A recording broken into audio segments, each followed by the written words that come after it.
오늘 말씀은 마가복음 12장 28절에서 34절까지입니다. 서기관 중 한 사람이 그들이 변론하는 것을 듣고 예수께서 잘 대답하신 줄을 알고 나와 묻되 모든 계명 중에 첫째가 무엇이니까? 예수께서 대답하시되 첫째는 이것이니 이스라엘아 들으라. 주 곧 우리 하나님은 유일한 주시라. 내 마음을 다하고 목숨을 다하고 뜻을 다하고 힘을 다하여 주 너희 하나님을 사랑하라 하신 것이요. 둘째는 이것이니 내 이웃을 내 자신과 같이 사랑하라 하신 것이라. 이보다 더 큰 계명이 없느니라. 서기관이 이르되 선생님이여 옳소이다. 하나님은 한 분이시요 그 외에 다른 이가 없다 하신 말씀이 참이니이다. 또 마음을 다하고 지혜를 다하고 힘을 다하여 하나님을 사랑하는 것과 또 이웃을 자기 자신과 같이 사랑하는 것이 전체로 드리는 모든 번제물과 기타 제물보다 나으니이다. 예수께서 그가 지혜 있게 대답함을 보시고 이르시되 내가 하나님의 나라에서 멀지 않도다 하시니 그 후에 감히 묻는 자가 없더라. 예수님은 비유와 요약의 천재이십니다. 예수님은 당시 사람들이 아주 익숙하게 접할 수 있는 것들, 포도원, 양, 목동 이런 것들을 비유하셔서 아주 어렵고 심오한 진리 말씀을 쉽게 풀어주셨어요. 그리고 실타래처럼 복잡하게 얽혀있는 것들을 아주 간명하게 설명을 해주시는데 짧게 설명해 주셨어요.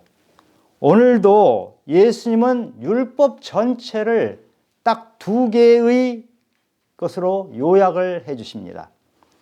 종교 권력자들이 예수님께 가이사에게 세금을 바쳐야 되냐 마냐 이 질문을 했고 부활은 어떻게 되냐 이 질문을 하면서 예수님을 곤궁에 빠뜨리려고 했지만 그들은 다 실패합니다. 서기관이 이것을 보고 나서 예수님께 묻습니다. 모든 계명 중에 첫째가 무엇입니까? 첫째라는 말은 이 순서 중에 맨 앞에 있는 것이라는 뜻도 있지만 가장 으뜸되는 가장 중요한 것이 무엇이냐 이렇게 물은 것이죠. 율법에 나오는 계명은 모두 613개입니다. 그 중에 무엇을 하라 하는 것은 248개. 우리 몸의 뼈 숫자하고 똑같답니다. 참 신기하죠. 그리고 무엇을 하지 말라 하는 것이 365개. 1년 365이라고 똑같아요. 이렇게 613개나 되는 많은 말씀 중에 10개를 끄집어내는 것은 굉장히 쉬워요. 왜냐하면 모세에게 시내단에서 하나님이 돌판에다가 새겨주신 것이 10계명이거든요. 그것은 쉽지만 613개나 되는 계명 중에서 가장 중요한 것 2개를 끄집어내시오 하면 참 어려워요. 예수님께 그 질문을 한 것이에요. 더군다나 질문을 한 이 서기관은 율법 박사입니다. 율법에 통달한 사람이 지금 예수님께 물어보니 우리 같으면 너무 긴장도 되고 어떻게 할까 어쩔 줄 모를 것 같은데 예수님은 지체 없이 주저하지 않으시고 대답을 하십니다. 본문 29절 30절입니다. 예수께서 대답하시되 첫째는 이것이니 이스라엘아 들으라. 주 곧 우리 하나님은 유일한 주시라. 내 마음을 다하고 목숨을 다하고 뜻을 다하고 힘을 다하여 주 너희 하나님을 사랑하라 하신 것이요. 이건 신명기 6장에 나오는 말씀을 예수님이 거의 똑같이 말씀을 하신 것이죠. 그리고 또 말씀하십니다. 31절에서 둘째는 이것이니 네 이웃을 네 자신과 같이 사랑하라 하신 것이라. 이보다 더 큰 계명이 없느니라. 이것은 레위기 19장에 나오는 말씀을 그대로 옮긴 것이에요. 가장 중요한 2계명을 지금 말씀하셨는데 사실은 이 2계명 안에 613개의 계명이 다 들어있어요. 10계명이 다 들어있어요. 10계명의 앞에 4개는 하나님을 사랑하는 것이고 뒤에 6개는 이웃을 사랑하는 거예요. 사람을 사랑하는 것이에요. 이 2개 안에 다 들어가 있는 것이죠. 예수님께서 말한 것을 한번 우리가 하나씩 보겠습니다. 첫 번째 계명은 내 마음을 다하고 목숨을 다하고 뜻을 다하고 힘을 다해서 사랑하라 이러셨어요. 마음을 다해서 사랑하려면 어떻게 해야 됩니까? 사랑은 마음이 하나가 되는 것입니다. 마음을 다해서 사랑하려면, 하나님을 사랑하려면 하나님의 마음을 알아야 합니다. 요한복음 10장 14절에 보면 예수님께서 나는 선한 목자라, 나는 내 양을 알고 양은 나를 안다 이렇게 말씀하셨어요. 양이 목자를 아는 것처럼 우리가 하나님의 마음을 알 때 우리는 사랑을 할 수 있어요. 호세아 6장 6절에 보면 나는 인애를 원하고 제사를 원하지 아니하며 번제보다 하나님 아는 것을 원하노라. 하나님은 우리가 뭘 잔뜩 들고 오는 것을 원하지 않으세요. 진실된 마음으로 자기 마음을 들고 오는 것을 원하세요. 그런데 사람들은 그냥 뭐 잔뜩 들고 오면 되는 줄 알고 들고 오잖아요. 오죽하면 이사야서에 보면 이렇게 말씀을 합니다. 너희가 내 마당만 밟고 있구나. 헛된 재물 제발 좀 가져오지 마라. 재물 가져오는 거 나 역정난다. 너희가 마음은 하나도 없으면서 무슨 물질 가져오고 뭐 봉사하네 이러는 것을 원하는 것이 아니다. 우리가 하나님 마음을 알아주고, 여러분 부모가 자식한테 가장 원하는 것이 뭡니까? 물건 사주는 것을 원합니까? 뭘 잔뜩 들고 오는 걸 원합니까? 마음 알아주는 것을 원하잖아요. 하나님이 원하시는 것을 우리가 하는 것을 가장 기뻐하십니다. 마음을 다한다는 것은 하나님께 나의 주파수를 맞추는 거예요. 주파수를 맞추려면 우리는 하나님이 어떤 분인지 알아야 되잖아요. 그러려면 성경 말씀을 알아야 돼요. 그리고 하나님과 사랑의 대화를 해야 되잖아요. 그런 대화를 하려면 기도를 해야 돼요. 그거를 잘 할 줄 모릅니까? 성령의 인도하심을 받으면 성령이 우리를 이끌어 가십니다. 뜻을 다해서 사랑한다는 것은 무엇입니까? 사랑은 뜻이 하나가 되는 것입니다. 하나님과 내가 한 뜻이 되는 것이에요. 그래서 주님께 우리는 이렇게 내놓습니다. 주님, 제 뜻은 이렇습니다.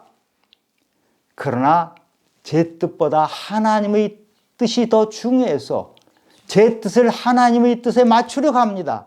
그래서 저는 제 뜻을 포기합니다. 주님이 이끄시는 대로 가겠습니다. 불기둥 구름기둥으로 인도하시면 그대로 따라가겠습니다. 이것이 순종이에요. 예수님은 십자가로 가시기 바로 전에 겟세마네에서 기도하셨죠. 내 원대로 마옵시고 아버지의 원대로 하옵소서. 이것이 아버지께 뜻을 맞추는 거예요. 이런 뜻을 다해서 하나님을 사랑하라 한 거예요. 힘을 다해서 사랑하라. 신명기에서 나오는 말씀을 예수님이 인용을 하시면서 여기에 하나 덧붙입니다. 목숨을 다해서라는 말을 붙이십니다. 그래요, 우리는 힘을 다해서, 목숨을 다해서 사랑을 하는 것입니다. 예수님이 우리 때문에 목숨을 버리셨잖아요. 예수님이 목숨을 버려서 우리를 사랑하신 것처럼 우리도 목숨 버려 예수님을 사랑하는 거예요. 그러려면 우리는 시간과 물질과 정성을 바쳐야 됩니다. 특히 시간을 바쳐야 합니다. 우리는 연인들을 생각해 보면 압니다. 연인들이 서로 사랑을 하면 조금이라도 더 시간을 더 보내려고 하잖아요. 만약에 연인끼리 만나는데 나 지금 바빠서 만날 시간이 없어. 그러면 사랑하는 사람인가요?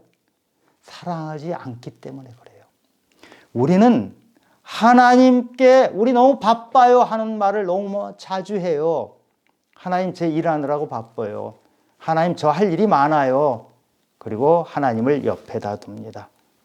그럼 하나님은 너무나 섭섭하신 것이죠. 혹시 이렇게 하는 것 아닌가요? 하나님을 사랑한다고 하면서 주일날 성경 들고 교회에 가서 예배 드리고 그 성경책을 서재에 그대로 꽂아 놓습니다. 그리고 한 번도 안 읽어요. 그리고 다음 주일날 또 성경책 그대로 들고 갑니다. 바빠서 그렇잖아요. 이렇게 만약에 연인이 한번 만나고 아무 생각도 없이 또 어쩌다 한번 만나고 하면 그것은 연인 관계가 유지될 수가 없잖아요. 결혼을 왜 합니까? 서로 만나는 시간이 만나도 부족하니까 24시간 함께 있으려고 결혼하잖아요. 하나님도 우리가 결혼하는 것처럼 하루 종일 우리 시간을 바치는 것을 원하십니다. 요한복음 15장에 보면 예수님께서 나는 포도나무요 너희는 가지라. 그가 내 안에 내가 그 안에 있으면 그는 열매를 많이 맺는다고 하셨어요. 우리가 마음을 다해서 하나님을 사랑하고 뜻을 다해서 사랑하고 힘을 다해서 목숨을 다해서 사랑하면 하나님과 나는 포도나무에 가지가 붙어 있는 것처럼 한 몸이 됩니다. 그러면 우리 삶에 내가 아니라 하나님께서 열매를 맺혀 주십니다. 나는 능력이 없어요. 나는 정말 대단치 않아요. 그러나 이 땅을 창조하신 하나님이 능력이 내게 임하면 내가 상상도 할 수 없는 열매를 맺게 됩니다. 그것이 우리가 믿는 사람들이 누리는 기쁨입니다. 우리 성도님들은 이런 기쁨을 누리시기 바랍니다. 둘째 계명은 내 이웃을 내 자신과 같이 사랑하라 하신 것이에요. 세상에서 제일 중요한 것이 자기 몸이잖아요. 그 자기 몸을 자기가 아끼고 사랑하는 것처럼 그렇게 이웃을 사랑하라. 주님께서 우리를 몸 바쳐서 사랑하셨는데 내가 너희들에게 한 것처럼 너도 이웃을 네 몸처럼 사랑하라. 이 명령입니다. 요한일서 4장 20절에 보면 누구든지 하나님을 사랑하노라 하고 그 형제를 미워하면 이는 거짓말하는 자니 보는 바 그 형제를 사랑하지 아니하는 자는 보지 못하는 바 하나님을 사랑할 수 없느니라. 그리스도인인데 이웃과 단절하고 사는 사람이 있죠. 특히 아파트는 그런 것이 심합니다. 바로 앞에 누가 사는지도 몰라요. 그러면 오늘 요한일서 4장 20절에서 하신 말씀을 반드시 기억해야 돼요. 바로 눈에 보이는 그 이웃을 사랑하지 않으면서 하나님, 보이지도 않는 하나님을 사랑한다고 하는 것은 거짓말이다. 이 말씀이에요. 이 말씀을 명심해야 돼요. 우리는 하나님을 사랑하는 그 사랑, 그리고 누구든지 가족은 사랑하잖아요. 이 자연 발생적인 그런 사랑이 가족을 사랑하는 것이에요. 그 사랑에서 그 사랑의 동심원을 더 계속 넓혀 나가야 됩니다. 우리 이웃은 이 가족만이 아니라 가족이라는 담장 너머에 있는 이웃입니다. 그것을 열린 사랑이라고 해요. 그리스도인의 사랑은 내 자신 또 내 가족에 닫혀 있는 사랑이 아니라 담장 너머로 펼쳐지는 열린 사랑입니다. 야곱이 창세기 49장에 보면 유언을 하는데 요셉에게 이렇게 말합니다. 요셉은 무성한 가지 곧 샘 곁의 무성한 가지라 그 가지가 담을 넘었도다. 요셉의 사랑은 담장을 뛰어넘는 사랑이었어요. 인간적인 감정, 인간적인 생각을 뛰어넘어서 하나님의 사랑을 했던 사람이에요. 형들이 자기를 팔아넘겼으니 얼마나 믿겠습니까? 그러나 요셉은 미워하지 않고 사랑으로 덮어주었어요. 그리고 그 사랑이 담장을 넘는 그 사랑 때문에 요셉은 민족을 구원하는 그 사랑을 하게 된 것이에요. 누가복음에 보면 예수님께서 이웃 사랑에 대해서 말씀하시고 나서 선한 사마리아인의 비유를 하시죠. 강도를 만나서 거의 죽도록 된 사람이 있었어요. 피를 흘리고 거의 죽도록 돼 있는데 사마리아인이 지나가다가 이 사람 상처를 싸매주고 더 돌보아주고 이 사람이 회복되도록 해줍니다. 이렇게 하려면 자기 옷에 자기 몸에 피가 묻을 것입니다. 돈도 들어가잖아요. 시간도 들어가잖아요. 예수님은 이것이 이웃 사랑이라고 말씀하신 거예요. 그런데 그 강도 만난 사람을 그냥 지나쳤던 사람들이 있죠. 제사장과 레위인들. 제사장과 레위인은 종교적으로 굉장히 존경을 받는 사람이에요. 많은 사람들이 존경을 하는 사람이지만 이 사람은 진짜 어려운 사람을 보고 강도 만난 사람을 보고 피해 가버렸어요. 왜 그러죠? 바빠서. 부정을 탈까 봐. 우리가 사랑을 하지 않을 이유를 찾아보려면 너무너무 많아요. 바쁜 것만이 아니고요. 돈이 없어서 피가 묻을까 봐. 그런데 이 사마리아인은 내 몸에 피가 묻고 내 옷에 피가 쩌르는 것도 개의치 않았어요. 시간이 들고 돈이 드는 것을 개의치 않았어요. 대가를 바라지 않았어요. 우리가 이웃을 돕는데 대가를 바라고 돕는다면 그것은 거래입니다. 시장에서 돈 내고 하는 거래나 똑같은 것입니다. 하나님이 말씀하시는 이웃사랑은 아무런 대가가 없이 하는 사랑. 저 사람은 나에게 갚을 것이 아무것도 없는데 내가 그냥 주는 사랑. 그것이 바로 하나님의 사랑이잖아요. 그런 사랑을 하라고 한 것입니다. 기독교인이 이기적이다, 구두쇠다 이런 말을 듣는 것처럼 부끄러운 것이 없어요. 절대 이런 말은 들어서는 안 되는 말입니다. 저 같은 목사가 잘못 가르쳤고 잘못 배웠고 배웠어도 그대로 행하지 않았기 때문에 이 땅에 너무 이기적인 그리스도인이 많습니다.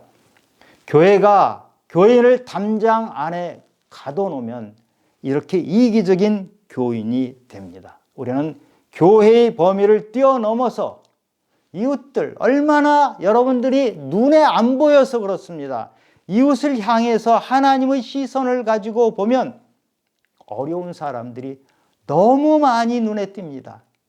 그 사람들을 가서 도우라. 그것이 하나님의 명령입니다. 찬송가 503장은 공명이 이것입니다. 세상 모두 사랑 없어. 이 찬송은 남에게 하는 것이 아니고요. 우리 그리스도인에게 부르면서 깨달으라고 주시는 찬송이에요.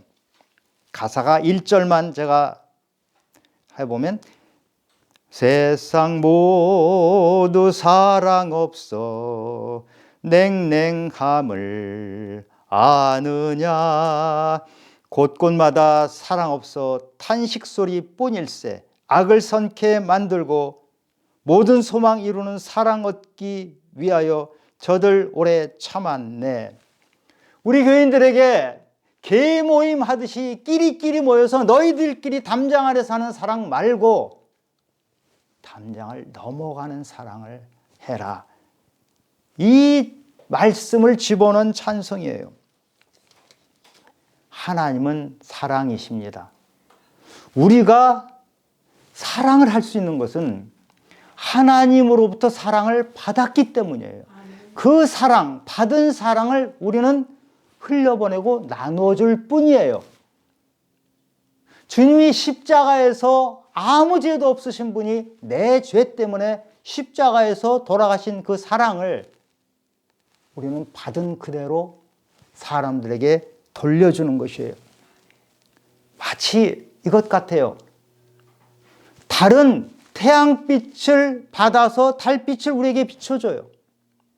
만약에 태양빛이 비추지 않는다면 달빛도 없어요. 우리가 달빛 같은 사람이에요. 태양빛을 받았기 때문에 달빛이 비추는 것이거든요. 하나님의 사랑을 내가 가슴에 품고 나의 샘에 가득 담고 그것을 나눠주는 것이에요.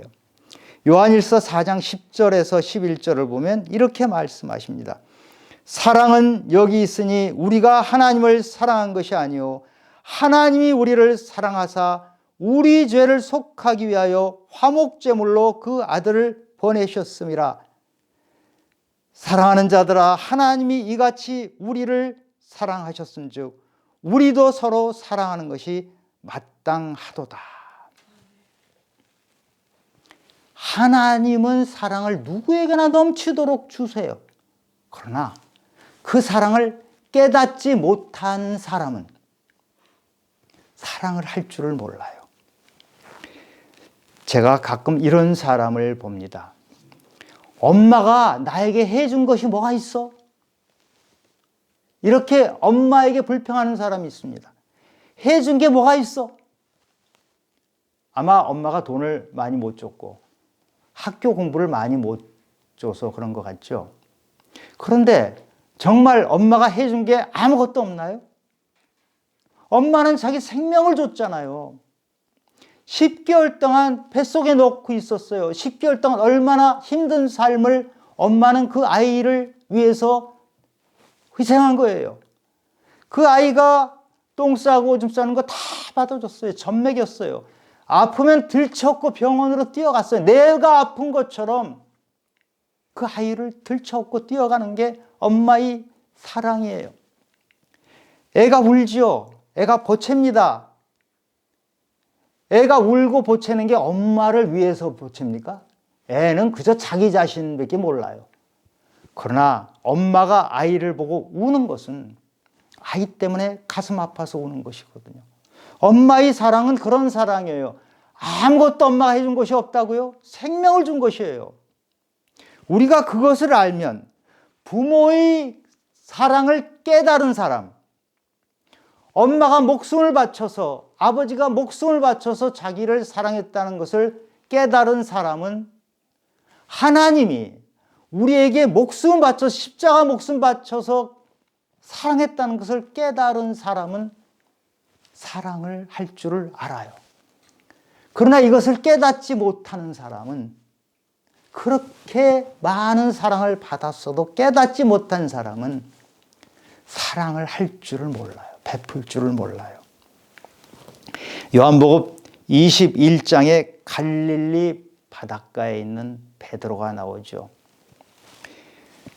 베드로가 예수님을 처음 만났던, 3년 전에 처음 만났던 그 갈릴리 바다에 가서 낚시를 하는데, 밤새 낚시를 하는데 빈배입니다. 고기가 한 마리도 잡히지 않아요. 고기만 한 마리도 잡히는 것이 아니라 베드로의 마음속은 완전히 텅 비어 있어요. 구멍이 나 있어요.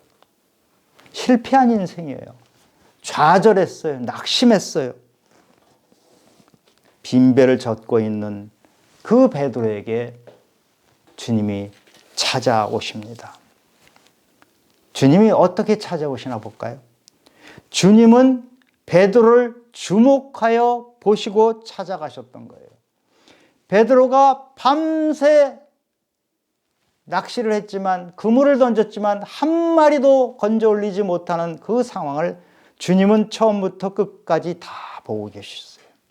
그리고 베드로에게 말씀하십니다. 그물을 배 오른편에 던져라. 베드로가 주님 말씀대로 그물을 배 오른편에 던졌더니 큰 고기가 153마리나 낚여서 그물을 들 수 없을 정도로 가득 차게 되었어요. 신명기 11장에 보면 이스라엘 백성에게 여호와의 눈이 항상 그 위에 있다라는 표현이 나옵니다. 그렇습니다. 하나님의 눈은 항상 우리 위에 있습니다. 항상 우리를 지켜보십니다. 베드로를 밤새도록 지켜보신 하나님은 우리도 밤새도록 지켜보십니다. 아니, 밤새도록 뿐만이 아니고 우리 인생을 처음부터 지금까지, 그리고 앞으로도 하나님은 지켜보십니다. 그리고 우리를 지켜보시면서 우리를 함께 하시면서 인도해 주시는 하나님이십니다. 그래서 하나님은 우리를 아십니다. 우리의 상한 마음도 아시고요. 우리가 눈물을 흘릴 때 그 눈물의 의미가 뭔지도 아셔요. 그래서 하나님은 양 한 마리를 잃어버리고 그 양 한 마리를 찾을 때까지 찾아가시는 분이라고 말씀했어요.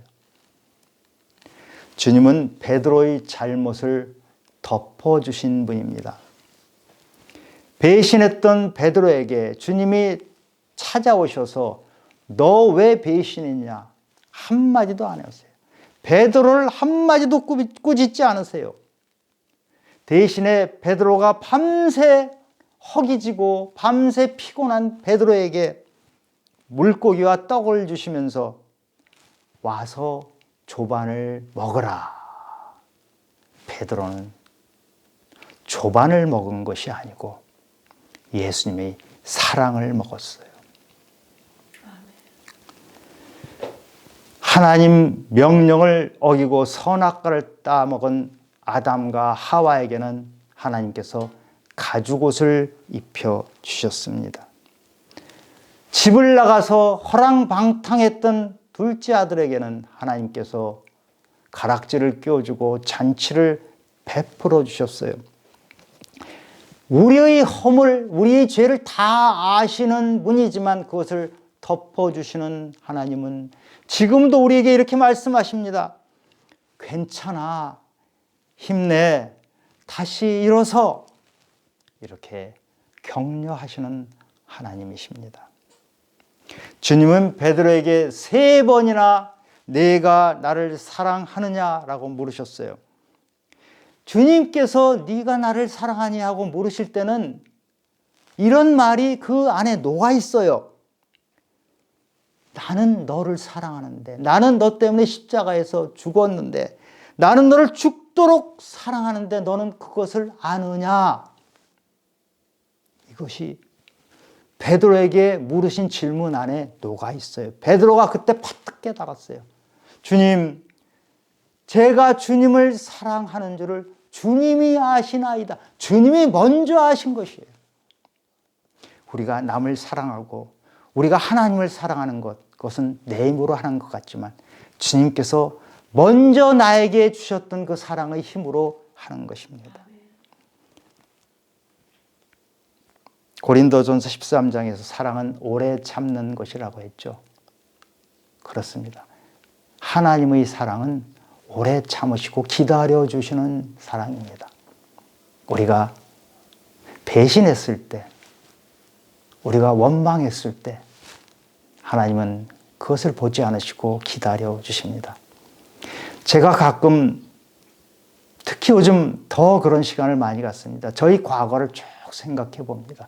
제가 70년 다 되게 세상을 살아오면서 아주 어렸을 때부터 지금까지 쭉 살아오면서 제가 하나님을 몰랐던 시간이 있었죠. 좌절하고 실패해서 쓰러져 있는 시간이 있었죠. 하나님께 원망도 많이 했습니다. 하나님 도대체 저한테 왜 이러십니까? 그런 시간이 있었어요. 하나님께 저는 이제 하나님 싫어요. 배신할 때도 있었어요. 그런데 하나님은 저를 참으시고 기다려 주셨어요. 그것을 깨달았을 때 하나님의 사랑이 내 안에 이렇게 듬뿍 들어왔는데 내가 그것을 모르고 지냈구나. 그것을 깨달았을 때 하나님께서 다시 한번 찾아오셔서 사랑을 회복시켜 주십니다. 여러분, 하나님을 사랑하고 이웃을 사랑하라. 오늘 그 본문 말씀대로 잘 안 됩니까? 하나님이 나에게 주신 사랑을 깨닫지 못해서 그래요. 하나님은 사랑이시라. 하나님이 먼저 우리를 사랑하셨다. 요한일서 4장 19절에 우리가 사랑하면 그가 먼저 우리를 사랑하셨음이라. 주님이 먼저 십자가에서 생명을 바쳐서 우리에게 사랑을 던지셨어요. 주님이 우리 각자의 생명샘에 사랑을 부어 넣어서 그 부어 넣으신 그 사랑 가지고 우리는 흘려보내고 나누어주는 것이에요. 누구든지 주님은 사랑하시고 우리의 생명샘에 생명을 넣어주시고 사랑을 넣어주십니다. 그런데 어떤 사람은 주님이 만들어 주신 생명샘에 생명이 넘치고 사랑이 넘쳐요. 그래서 그것을 막 다른 사람들에게 흘러넘치게 해줍니다. 그런데 어떤 사람은 그 사랑샘, 생명샘이 바짝 말라 있어요. 하나님은 그렇게 쏟아부어 주시지만 깨닫지 못하니까 그 샘이 바짝 말라 있어서 누구에게도 줄 게 없는 것이죠. 우리 그리스도인은 생명샘에 하나님의 사랑이 가득 넘치는 사람입니다. 그 사랑 가지고 나눠주는 사람이에요. 사랑이 잘 안 되시면 주님 주신 사랑을 내가 얼마나 깨닫고 있나를 생각해 보시기 바랍니다.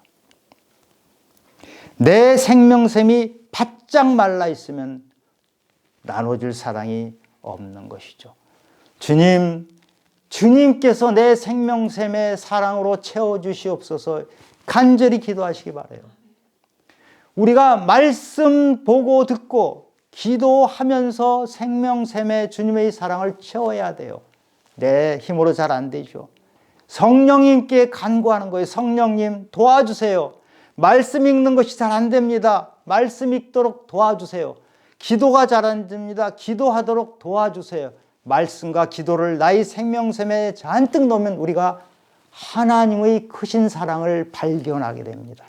내 샘이 주님의 사랑으로 가득 찬 것을 발견하고 그것이 얼마나 넘쳐가는 것이 내 눈에 보일 때 그것이 믿는 자가 누리는 기쁨입니다. 오늘 주님은 우리에게 말씀하셨습니다. 하나님을 사랑하라. 이웃을 내 몸과 같이 사랑해라. 억지로 하라는 것이 아닙니다. 내가 너에게 준 것만큼 그거를 받아서 나눠주라. 그 말씀을 하시는 것입니다.